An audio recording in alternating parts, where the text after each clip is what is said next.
You're listening to Tremendous Leadership with Dr. Tracey Jones. Hi, everyone. Welcome to the Tremendous Leadership Leaders on Leadership podcast, where we pull back the curtain on leadership and talk to leaders of all ages and stages about what it takes to pay the price of leadership. And today, I am so excited to introduce you to our guest, Bob Dixon. Bob, welcome. Thank you so much for having me, Tracey. And you can tell Bob is someplace warm. For those that know I'm in Pennsylvania, it is absolutely freezing. And you're down in Florida, right, Bob? It's actually quite freezing here. It's plunged into the 70s. I don't know what we're going to do, but we're getting by. Oh, Bob, you just lost our audience. Why'd you have to turn them away so quickly? But I love it. Let me tell you a little bit about Bob Dixon. Bob Dixon, he is a leadership coach. He's an entrepreneur, an author. He's a combat veteran, a father, a husband, a walker of dogs, and a drinker of scotch. As a retired Army colonel, Bob strives to help leaders and organizations be their best through coaching and through mentoring. His main goal in life is to be a helpful and grateful human. Bob, I love that. Thank you so much for being here. It is really my pleasure, Tracey. Thank you so much for having me. You're welcome. And I'd like to tell the listeners where we first connected. And we actually connected probably about 6 weeks ago in Dallas at, it's called the PBCA, the Professional Business Coaches Alliance. And I went back there to learn more about the group and speak. And of course, Bob is one of those coaches. You're going to hear more about that. And we just really hit it off and have continued from there. Obviously, the heart and love for leadership, for serving others, and also the military connection. So Bob, I'm really excited to hear what you have to say about paying the price of leadership. Hopefully we'll have something worth listening to then. I'm sure you will. Well, let's get right to it. Well, my father, Charlie Tremendous Jones, spoke prolifically on leadership. And in his one speech called The Price of Leadership, he let people know that if you truly are going to be a leader, there's going to be a price that you're going to have to pay. And the first price that he talked about, Bob, is loneliness. And, we've all heard that it's lonely at the top and heavy is the head that wears the crown. But can you share for our listeners maybe a time where you went through a season of loneliness, how you handled it, or any words of wisdom to the listeners today? Your dad, obviously a very prolific speaker, but more than just producing a lot, he produced a lot of wisdom that went with those speeches. It wasn't just words. Deep meaning. So my deep appreciation for you introducing me to his work. The cliches that's lonely at the top comes from somewhere, right? All cliches are based in some truth. I recall being deployed as a company commander, and I had deployed without my battalion. So it was just my company attaching to some strangers over into Bosnia. And we were there for about 7 months. And I was in command and had no peers. All of my peers were back in the States. They didn't deploy with us. And so I had, of course, a lot of people around me, and there was a lot of support from the command that I joined, but they didn't know me and they didn't know my unit. And my unit was different from other kinds of units. So we had a different mission. So we didn't go to all the other places that the other teams did. And it dawned on me that I didn't have a sounding board. Besides, I had a first sergeant, but I didn't have another commander that was a battle buddy that I could rely on. And it took me a couple of months to realize, I'm kind of lonely here. And you're surrounded by hundreds of people, and yet you're lonely because you haven't made a connection. I hadn't made a connection with somebody I could really talk to, somebody I could express doubts to. And I think that that's inherent in some leadership positions, is that you don't want to express doubt. You don't want to express any lack of confidence in front of your subordinates. You always want to feel and appear to be in charge and know exactly what to do. And that can be crushing. And to be able to express doubts and to be able to express, I'm not sure I've got this right, with somebody who's not going to judge you, or somebody that is willing to look at you and not a chink out of your armor if you do express doubts. I was very, very fortunate that I have found a chaplain on my base camp that was just a great human being. And we became friends. And then I was able to have conversations with somebody. But it took me several months before I found that person. And I don't think I would have labeled it loneliness at the time. But upon reflection, that's precisely what it was. Well, I love that. And I love that you put a name to it, because a lot of people, I'm sure, are like, that is when I was lonely. And, it's neither good nor bad. Loneliness is amoral. There's good loneliness and there's bad loneliness, but you will go through a season of it. And I love that you talked about different units, so that affiliation that we all need. And that's why we love the military, because of the camaraderie. But it was a different unit. But for our listeners out there, I love that you talk, Bob, about your battle buddy. And if you're feeling lonely or alone, it's just essential to find that peer to peer battle buddy. And when I was a second lieutenant, we had something called the LPA, the Lieutenants Protection Alliance. That just came back to me from many years ago. And it's kind of funny because we were always getting in trouble or pranked or whatever, because we were just lieutenants. We didn't know anything and we were to be seen and not heard. But we had this little band where we just get together and have each other's backs, because otherwise, it's kind of lonely, because you're a minion and you're just kind of trying to find your way. So I had to laugh. You brought back a really good memory. So thank you. Not telling too many war stories. I also was please. A protectionist racket of battalion commanders later on, because we had a toxic leader in our brigade commander. And one of the wives was, when we were commiserating about it at some social event, she said, "What's the odds that the four worst commanders could end up in the same brigade?" So we formed a club called the Four Worst Commanders, and we conspired to make the entire brigade successful in spite of its commander. And so we looked out for each other and cared for each other. So that was a moment where it could have been very lonely. And I thank God for my three battle buddies there. And I love that. And for people out there, you're like, well, my leader stinks. That doesn't matter. You have what you're really talking about is kind of lateral peers. You know what I'm saying? That, like you said, if you can express concerns or fear or doubt, and we sure did as lieutenants a lot, or how to manage upwards together and be stronger. And I love the fact that you said, in spite of that all, we are going to do the right thing and make the organization successful. Yeah, that's part of our culture, I think, is that we're going to try to make the unit successful, because there's people down below us that have lives, right? Yes. And they have to function, and they have families.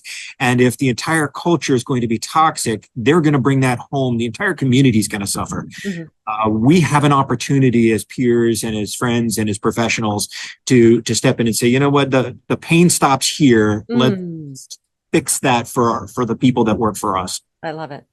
Sounds like a name of a book you should write. The pain stops here. I like that. All right. So we talked about loneliness, Bob. The next thing he talked about, and I'm sure you know a thing about this because you are a combat veteran, weariness. And, in the military, we really realized that we were all in this together. But, my dad always said to me, Tracey, there are going to be times where not everybody is pulling as they should. There will be weak links. There will be disengaged people. I mean, you're in the leadership space. You look at what's going on, and it's tiring. We have to be on point. We have to be confident. We have to be competent, because, like you said, it stops with us. And so how do you, Bob, stay in top fighting form, spiritually, mentally, professionally, physically, all that good stuff, so you can be the leader your troops need? It's got to be on purpose, right? It's got to be deliberate.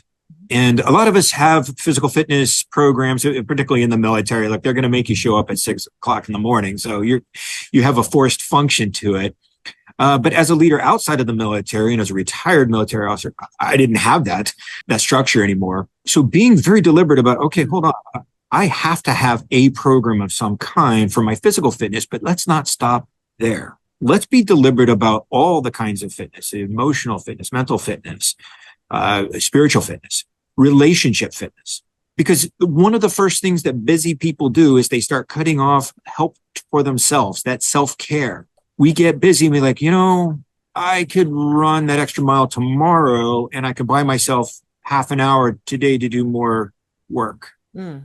Really, really need me to be prepared for this briefing. So I'm just not going to get as much sleep tonight. Or I'm going to neglect my family because they'll forgive me and the boss won't. So all of those forms of wellness that help us function at our very best are some of the first things that busy people, particularly busy leaders, sacrifice. And I was very fortunate as a young officer to have a non-commissioned officer, a sergeant, grab me, pull me aside and say, listen, boss, if you don't take care of you, who's going to take care of us? Now, you talk about weariness. I had been up for probably 3 days, despite the fact I know you're not supposed to do that. And I forced everybody else to have a sleep plan. And I just got too busy to go sleep. Sergeant First Class Baker was a wonderful human being. And he grabbed me and pulled me aside and said, look, you can't continue to function like this. We can't afford to have you go down. We need you to take care of you. And that has stuck with me ever since. And that was a long time ago. But I have to be deliberate about taking care of myself. And this is what I coach my clients about is like, look, I know you're busy, but you know how much more productive you're going to be if you got a good night's sleep? Right. You know how much more productive you're going to be if you eat well? Because I got to tell you, most things that you're going to get out of drive-through is not going to fuel you for your best thinking during the next 24 hours. Right. So you got to be deliberate. And that means having a plan. That means researching what's best for you. That means having an understanding about what is going to bring you the most energy and want that desire to hit the ground running as soon as your feet hit the floor in the morning, because life will wear you down. And your dad is absolutely right. There'll be days when you're just like, oh, the pillow's much nicer than what's going on is next. And if you've done the right things and you know the support and you know people are relying on you, you're going to have that motivation, that fire to get up and say, okay, I am tired. I'm going to do it anyway. And I'm busy and I don't want to go for a run this morning, but I'm going to do it anyway. And you talked about the spiritual thing. And I think sometimes, and you can chime in on this with coaching, we sometimes think, well, the spirit, and yes, we have the spirit, we have this eternal side, we have this, when we get out of this mortal coil, but until then. And you said it, when you understand what food, water, sleep does to the functions of the cognitive brain, I think we think, well, it's my brain, but everything on the physical aspect, which if you, like I said, distilled us down to parts, it'd be worth like 23 cents. But that 23 cents is what makes the eternal, the imago Dei within us run. And I think sometimes we think we can push through it, but it all works in conjunction with one another. And I can remember watching my father go through a bout of chronic fatigue. I was in my teens and he was, I don't know, maybe 50s, just really peaking at the height of his career. And it just hit him hard, the exhaustion. And you just have to watch out for this. And you want to finish the race strong. You know what I'm saying? We want to be coaching people in our 80s and 90s and, but maybe even the first 100-year-old coach out there. So I really appreciate you saying it's a program, it's your habits. It is. I mean, we are what we consistently do, said some wise man sometime. So we are our habits. Excellence is a habit. Taking care of ourselves is a habit. And there's a reason I brought up Sergeant First Class Baker, because having that social network around you is something that you do deliberately. You find people who are going to feed you and give you energy and reinforce you and encourage you, particularly when you're weary. And oh, by the way, call you out when you are not taking care of yourself. Right. Well, you even said with the battle buddy, you were intentional. You could have said, and I've seen other people do this, that's not my unit. That's not my nationality. That's not my whatever. They're guard, I'm active, whatever. I'm not, they work, they're blue collar. And so you kind of say, well, we're different, but it is all about intentionality. And I'm thankful that Sergeant Baker was able to get, obviously, if you're still recalling it, but what a sound lesson, just the people coming into us and telling us that, because otherwise, and I know some people do it because there's an element of pride, but I mean, a lot of us just really do it because we just want to keep giving to people. But as we're pouring out in other people, we have to pour into ourselves, but through self-care or having other people around us. Absolutely. The saying that if you want to go fast, go by yourself. If you want to go far, go with a pack. It resounds so often with me that like, okay, whenever I'm starting to get worn out, I'm like, I forgot to bring a team with me. I'm trying to do it myself. Let's look around. Oh gosh. Yeah. Right. I don't have to do it all. Where it's wearing me out. Yeah. Well, you will talk about it at the end, but before we got started, Bob was talking about scaling his business, and he was like, he got some people coming on the team, and he's like, and now that I don't have to do that heavy lifting anymore, that burden is off him, and now he's free to serve. And isn't that amazing when you do, if you are feeling like burdened? I think it's Lena Horne has one of my favorite quotes, and she says, it's not the load that wears you down, it's the way you carry it. Or I would say, if you're not letting other people share in carrying the load. That's it. Wonderful sentiment, right? I love that. It's how you carry it. And, there's a lot of people who carry a lot of things, a lot of baggage that they don't need to carry. And I watch leaders all the time like, well, I'm the best person in the company to do this. Okay, you are for today because you didn't train somebody. Yeah. And I see people who are worth, hundreds of dollars an hour doing $50 an hour work. And I'm like, well, we have some of those people. Right. Let's let them do that. So yeah, you've got to be able to let go. Mm-hmm. Well, somebody said that I was doing a women's conference last year, and one of the memes that came up was you have the same 24 hours a day as Beyonce. Okay. Meaning we all have 24 hours a day. And people, I remember people in the audience are like, no, and I'm like, yeah, but yeah, you do. Well, she has people helping her. And I go, and so can you. It's all she has the resources, but you don't have as much to carry as her, but you could. At one time, she was where you are. So I think it's just really important for the greats. You can't scale. And I love that you said where you're running around, oh, I forgot to bring a team with me. I love that. I'm always going to, because followership is my thing. And we are meant to do nothing on our own in life, nothing. So if you don't have people coming with you, you need to stop, back up and figure out who's going with you. Absolutely. I think that's one of the most important leadership lessons is it ain't about you. It's about what you and a team of people can do. Right. Even if you're a solopreneur, you still need help. Well, yeah. I mean, we're all leaders, singular, but leadership is about the collective, the ship of other leaders, not just one, because that's not a ship. That's just you doing.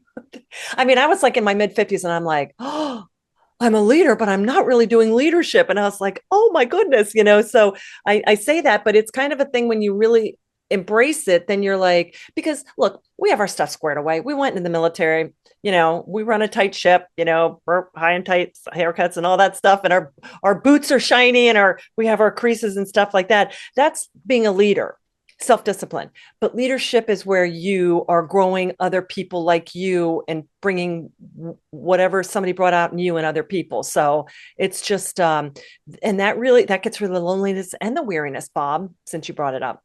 Yeah. Getting the best out of people, that's really fueling. I mean, when you as a leader see somebody thriving because you coached and mentored them to think about the world differently, to think about their role in it differently, and you believed in them and got them to believe in themselves. When you watch that person succeed, if that doesn't warm you from head to toe, there's something wrong with you. Because that is one of the most fulfilling things in the world, is to watch somebody else that you helped go on to succeed. Well, and even in organizations, even if you're not a coach, any leader in an organization is unofficially a coach. Every employee, you're not there to help make sure they get the job done. You are there to develop them into the next best version of themselves. And, everybody says, oh yeah, people are our greatest asset. And I'm like, but I know people are saying that, but it means you have to develop them. You develop them and everything else takes care of itself. If all you do is focus on the task, we're just really training monkeys. You know what I'm saying? And we've all been there in places like that where we felt like we were a cog in a wheel. And, but again, as I say these things to you and to our listeners, I say them most of all for me, because I know that's the space I was in for so many decades before I finally realized, I'm finally starting to understand really what leadership entails. Yeah, it's truly about connection, right? And I know you talk a lot about that, particularly the connection between a leader and a follower. If you're just a taskmaster, if you're just assigning tasks and directing things, there's a time and place for that. Don't get me wrong. Right. Like if we're in the middle of an emergency, I want the fire chief being very directive. Right. No hugging. Yeah. No asking. Not going to be a consultation over here. You get the hose and you go that way. But most of the time, to get to that moment where you can direct, you have to have connected, have to have trained, you have to have had invested in the abilities and the confidence that those troops have. It doesn't matter what those troops are doing. And if you are just going to give them tasks to do and not develop them, they're going to probably just do exactly what you told them and no more. Right? You're not going to get discretionary effort. You're not going to, they will have a choice of bringing their agency, their personal agency to your benefit, to your organization's benefit, their hopes, their dreams, their abilities, their innovation, their initiative. They can bring that to you if you will let them.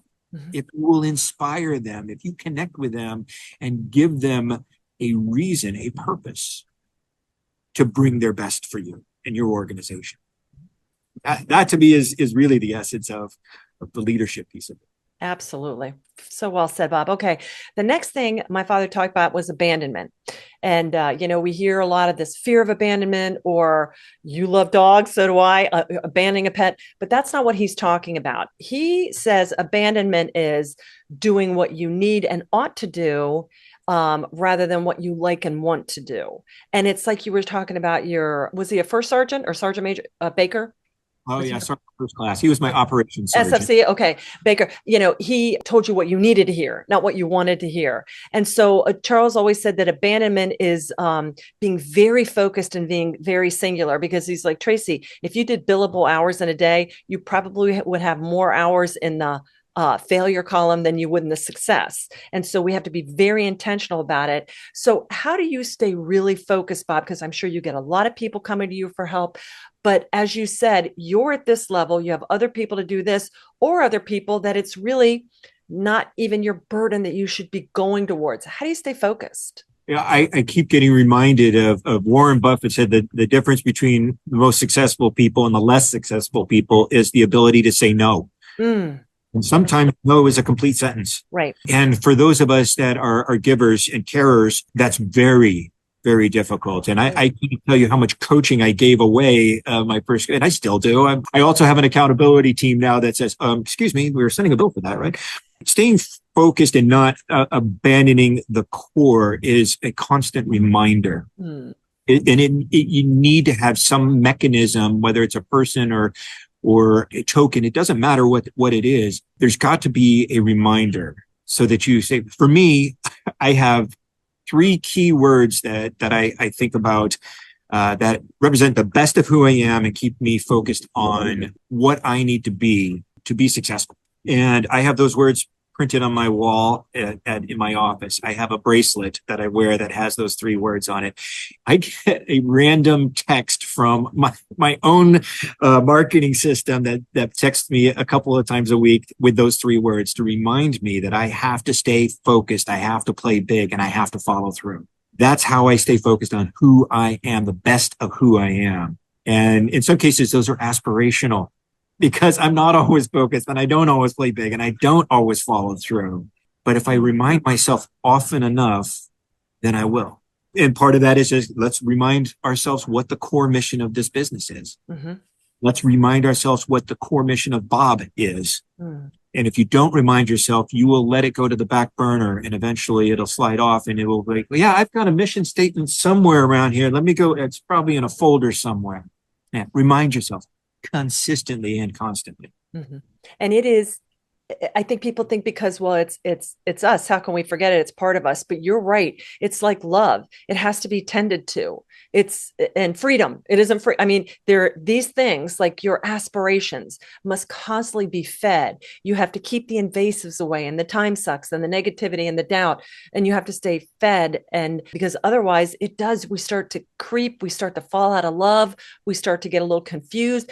People, and my dad would always say this. He's like, Tracey, there's the pendulum. Some people will have the best year of their lives and the next year have the worst. That's life. And, sometimes motivation, our personal agency is off the charts. And other times we're just wondering whoever would hire us, And so it's one of those things is that your 3 thing, the stay focused, play big, and follow through? Is that the 3 things? Those are my 3 things. I think everyone's got their own 3 things. And that's one of the first sessions that I have with clients, is talking about being absolutely clear about what's the best of you. And then how do we tap into that every single day? Right.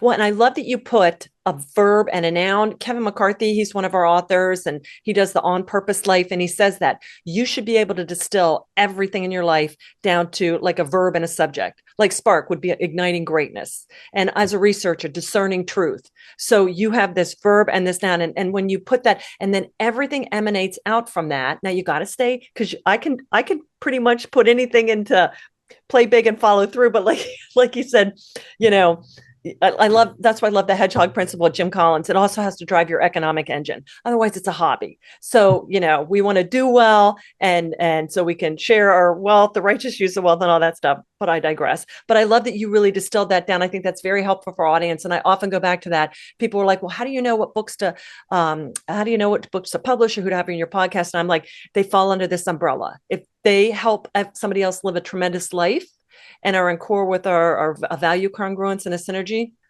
I throw a pretty wide net, but then I bound it. Then the gate is narrow because you have to, like Jesus in the gospel, everybody come, but here's the parameters of who's of what's going to happen kind of thing. So, yeah. That's excellent. You'll appreciate this. I struggle with focus like most busy people do. And because I'm an aspiring writer, I've published one book, but I've got so many others in draft that we've talked about. I recently bought myself a 1-hour sand timer. It's an old school, old tech. No way. And as I start to write, I turn that over. And every time I go to check my phone or to check an email I turn off all alarms and everything, but my brain wants to go someplace. And I look over at that sand and it says, stay focused. That's brilliant. A low-tech solution to. I love that. Yeah. Yeah. Well, I think I'm near Amish country. I think of the little horses that have their blinders on. Just go. Stay on point. And my husband's really good about that. And he's like, Tracey, and I go, I know. It's how God made me. That's why he put me in your life. So you can help me stay focused. He's really good at it. So, but I love that timer idea. It's 1 hour. And is that your writing time? It's my writing time. That's brilliant. In an hour, that means I'll probably get 45 good solid minutes of writing once my brain quiets down. Yes. Yeah. But that is a learned skill as well. Yes. Yeah. Yeah. So people think, well, I can't quiet myself. Yes, you can. It just takes practice. Your brain we can retrain our brains just like we can train our muscles and our financial habits. It's a habit, just like everything else. And I think, mindfulness training to starting off like, okay, can you do it for 2 minutes? Can you do it for 5 minutes? Can you do it for 20 minutes? And a lot of people, particularly, have been in a very macho environment in the military. And a lot of leaders are like, well, I don't know what about all of this mindfulness stuff and meditation. And no, it's actually a very powerful tool. And fortunately, within special operations community, that has become very common, breathing techniques and mindfulness techniques, because they operate at such a high level. And I figure if it's good enough for the special operators, it probably should work for the rest of us as mortal leaders here. Wow. And we have a book called Inner Rival, Silencing the Negativity Within. Jeff Budarak is one of our authors too. And it talks about, he's a collegiate coach, tennis coach and basketball coach. And he references the great sports figures that do a lot of the breathing, the visualization, the mindfulness and the meditation. Cause I too was like, this just isn't my thing. It's too woo. And then I'm like, oh, I understand how powerful it is, and how I was just running through a speech or running through a conversation. I wasn't even being present. And so I really like that mindfulness can help with the abandonment if you really understand what it is. And I'm not surprised special ops would use it too. One of the great things that happened on one of my deployments was, when you deploy, they bring in a lot of extra people who were augmenting your unit. And I was at a division level, so a very large organization, maybe 10,000 people. And on the staff was a civil affairs reserve officer who happened to be, in her civilian life, a yoga instructor. So in our headquarters, there was a tiny little gym, and she said, I've got nothing to do a couple times a week in the evenings. And our entire plans shop, who did all the battle plans, that would go and do yoga. Mm-hmm. And occasionally some of the senior officers, including some of the generals, would come down and do yoga with us. And it was incredibly cathartic. It was really, really helpful to help us think better. Yes, that's the power of thought. Yeah. Yeah. You want the people doing your strategy and plans thinking better, don't you? Mm-hmm. Oh, gosh, yes. Absolutely. Okay. So we did loneliness, weariness, abandonment. The last thing he talked about was vision. And I, like you, grew up watching all these phenomenal people and thinking, well, I think their brains have an extra piece or something, like the vision chip. And I remember telling my dad, I just don't think I have it. He goes, Tracey, you have it. He goes, vision is just simply see what needs to be done, which I always could do that. He goes, and then doing it, because otherwise it's, like the law of attraction, you attract, but there's an action aspect of it. So I'm like, oh, okay. And, there is this focus on the future, but if you don't tie it to something to execute, it didn't happen. So tell me how you cast the vision. You're in the coaching space now. Tell me about how you use that with the transition from the military, because we have a lot of our listeners that are transitioning. They're once, twice, thrice retired, and they're in their space where they're free to serve. So any words of wisdom on how to vision cast for the next chapter of their lives? I think there's a lot of schools of thought about what a vision really is, and I like your dad's definition of it. Obviously, that figure out what to do and then go do it. And I think I heard General Schoonmaker say it one time. He's like, look, if you have a vision without resources and without action, it's really just a hallucination. Yeah. I never heard it called that, but I heard like pipe dream or imagination, but hallucination, that fits really well. Yeah. So when you have this idea about what a future state ought to look like, and that's how I like to teach leaders how to think about creating a better future for your organization or for yourself or for society, is that you have your existing state, and you should be able to describe some of the characteristics of the existing state. And then you have a future state. Mm-hmm. And describe those characteristics in the future in a way that's more advantageous to your organization. So what are the characteristics that need to change? What are the gaps in each of those characteristics? Now let's start going from that objective state and thinking backwards to now. Mm-hmm. What must be true right before you get that objective state? Mm. That's one of your intermediate goals now. Mm-hmm. What happened, 10 minutes before that, or an hour before that, or a year before that? Okay, that must have happened. Okay, now that's a new intermediate goal. And so you can step that all the way back from the objective state to the current state, mm-hmm. from standing on the mountain on the back end of it and looking back at the trail that took you here and saying, what did you overcome to get here? Excellent. Now, speaking of that, so we covered loneliness, weariness, abandonment, and vision. Talk to us a little bit, because you were talking about your coaching clients. Share with our listeners your website, how you came up with the name, and what you're doing now. Yeah. So I'm at 5eaglesleadership.com. Now, 5 Eagles started, the eagle is the symbol for colonel. And there was a bunch of us colonels sitting around drinking bourbon and talking about leadership. And we were just retired, and we were in the private sector. And we were just discussing what are the leadership things that we learned over a career in the military that are translatable to the private sector. And it turns out most of it, mm-hmm.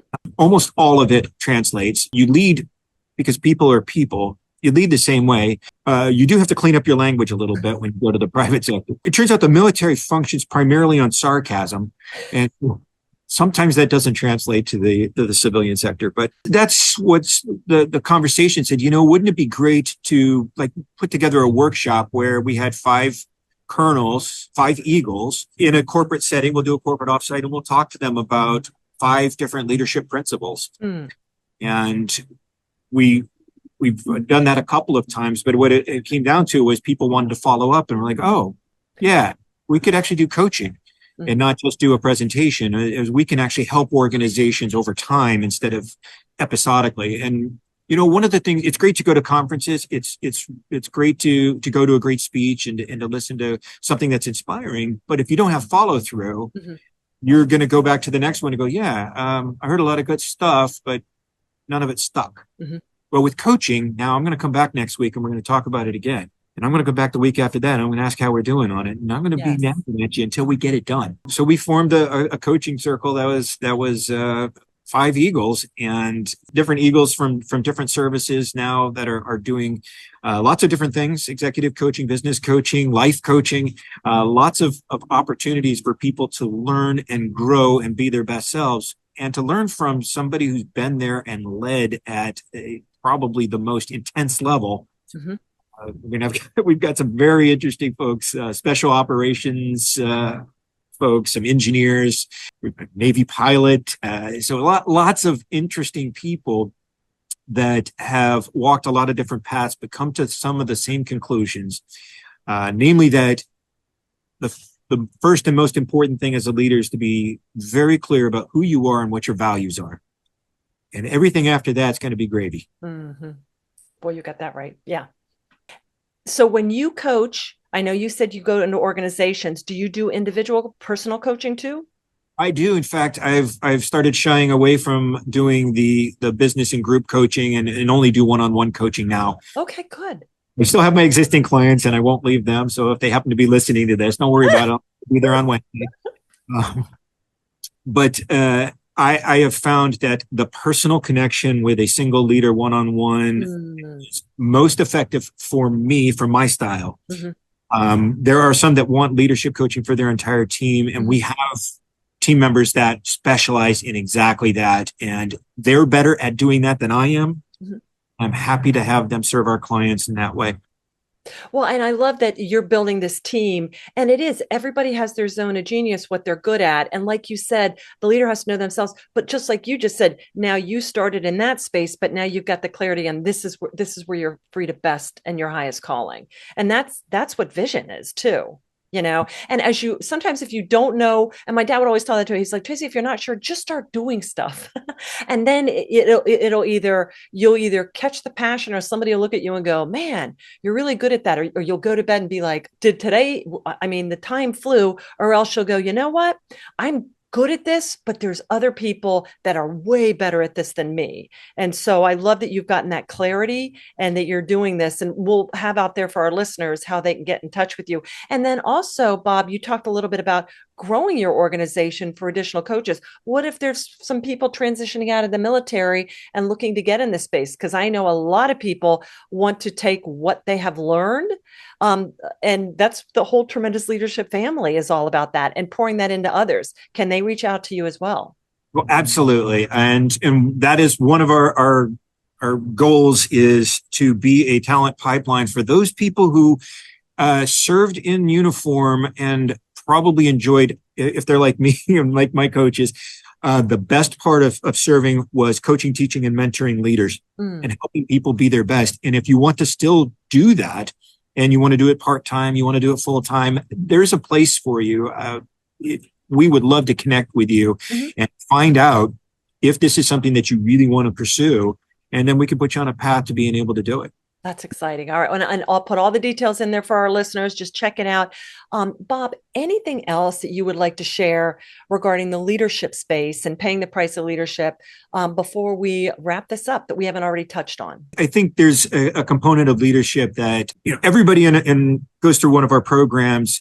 It has a customized program because there's leadership skills that you need to work on, and there's some that you've already got in spades. I don't want to waste your time. Something that every leader has to spend time with is this self-awareness, understanding truly who you are. And also the external portion of that is how you're perceived by others. As a leader, if you don't, I hear people, I don't care what people think. Okay, then you're probably not connecting with them in a way that's going to make you an effective leader. So understanding yourself and how you're perceived by others is probably one of the most critical components of becoming a great leader. And that's something that we spend a lot of time on. And if you struggle with knowing exactly who you are and being really crystal clear about it, we should have a conversation about that, because we've got ways to help you with it. Well, and that's so true. And, for talented people, and even coming out of the military, then you're like, okay, who am I now? If I'm not Major or Colonel Dixon or Major Jones or whatever, what am I now? Am I Charlie's daughter or am I Tracey in leadership? You know what I'm saying? So I think we all go through this, and it's not an imposter syndrome by anything, or I'm not trying to be something that I'm not, but it's getting clarity on who your most authentic leadership style, what your gifting is, what's most natural to you. And, I like the strength finders, but there also is, you as a leader will be drawn to your most effective leadership style. And then there's all kinds of research on, and what kind of follower do you look for? You're looking for your ideal follower, and then your followers are looking to imprint on their ideal leader. It's like Match.com kind of thing, are you my leader? I don't know. Are you my follower? And when you really get into that, but you have to know who you are, that takes a lot of work and a lot of soul searching. But like you said, when that is done, you're fearless, you're tenacious, you sleep well at night, and people are crystal clear about, do they want to march into battle with you. And, and I tell people, I'm not going to be everybody's cup of tea, but if this resonates with you, let's go on a tremendous journey together. And so I love that you're really sharing that, because that's when leadership hits a whole new level. I think you're spot on. And I would say to those people in your audience that are transitioning out of the military or recently transitioned, you're probably going to go through that identity crisis. Yeah. Here's a couple of tips. One, don't do it alone. Find your battle buddy, find your support structure. There are people out there who are willing to, and if you can't find anybody in your neighborhood, call me, because people go through a dark time when their identity is questioned. Yes. And when they don't have good answers for it. So find me at 5eaglesleadership.com. I'm happy to talk to you about that. And then there's going to be some soul searching, and sometimes it's not going to be like, let's just go off for a weekend retreat and I'm going to be okay about my vision of my identity. It may take some time, and that's okay. That's okay. Mm-hmm. You will find it, but don't let that turn into a dark episode in your life. Right. Well, and I think people coming out of the military, they can plug into any enterprise, any job, anywhere. You know that. But I think my advice to myself 25 years ago would have been, take the time to know you. And sure, you can work anywhere and do anything. I mean, that's what we do. We live in any culture, in any climate, do any orders and come back victorious, or, end up in heaven. But, it's good to know, okay, now that I have the opportunity to write my own orders for life, what is it? Where do I fit best? What are my best skills? What kind of a culture? What kind of a leader do I resonate with? You said it, Bob. There's some people, everybody's like, oh, you must have all these great leaders in the military. And I'm like, yeah, there's a lot good. And there's a lot, just people are people. And so I love the fact that you really, you talked about that you're going to see all kinds of things, but that taught you the kind of leader that you don't want to work for. And that's not just in the military, they're in the civilian world too. So know yourself and don't repeat that mistake again. Absolutely. And I think recognizing when you are in an environment that you can't change, and you're going to have, you got some choices about that, right? You're going to, you got to change it. You can learn to live with it, or you can leave. Yeah.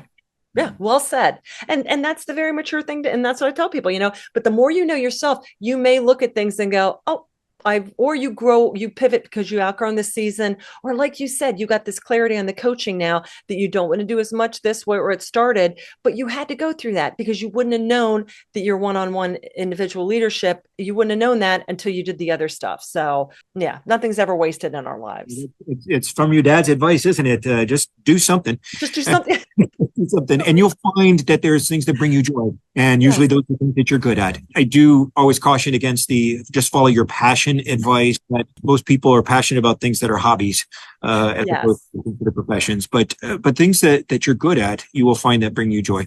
Yeah, that's beautiful. All right, Bob. Well, thank you so much. I just, it's been a wonderful time. Thanks for going down memory lane, sharing some war stories, and you brought back some good times. And I know our listeners will really be encouraged by you. Again, we'll put the stuff out there, but Bob, thank you so much. Truly my pleasure. And thank you for, let me come just chat with you. I've always enjoyed every conversation we've had, and I look forward to many more. I know we're going to have many more. And to our listeners out there, I want to thank you for paying the price of leadership. And remember, you're going to be the same person 5 years from now that you are today, except for two things: the people you meet and the books you read. You just met Tremendous Bob. You heard us talk about a lot of tremendous books, so you're well on your way to that transformation. If you like what you heard, please give us the honor of a subscribe, hit the like, share it with somebody else that might be interested in learning what it costs to pay the price of leadership. And I want to thank you all for being a part of our tremendous tribe. Have a tremendous rest of the day. Bye-bye. Thank you for listening to Tremendous Leadership with Dr. Tracey Jones. Find out more about Dr. Jones at www.tremendousleadership.com. If you've been ignited by something you heard in this episode, let us know by leaving a review for Tremendous Leadership wherever you listen to podcasts, or by sending us a message through www.tremendousleadership.com.